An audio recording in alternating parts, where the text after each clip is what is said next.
উম্মতের কথা জানি না আমি, এই উম্মত এক নেকি দিয়ে জান্নাতে যাবে।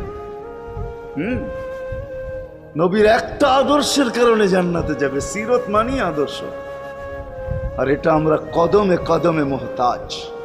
কেননা এই ছোট জীবনটা যদি গ্রহণযোগ্যতা পর্যন্ত পৌঁছাইতে হয় আল্লাহর কাছে, চাই নারী হই, চাই যুবক হই, চাই বৃদ্ধ হই, যেই মানুষই হই না কেন, যেখানেরই হই না কেন, যেই বাসারই হই না কেন, যেই বর্ণেরই হই না কেন, যেই পেশারই হই না কেন, যেই সোসাইটিরই হই না কেন, এই জীবনটাকে যদি গ্রহণযোগ্যতা পর্যন্ত পৌঁছাইতে হয় কার কাছে? দুনিয়াওয়ালাদের কাছে না, মালিকের কাছে, যিনি এক ফোঁটা পানির থেকে অস্তিত্ব দিছেন, যার কাছে আবার আমাদেরকে ফিরা যেতে হবে।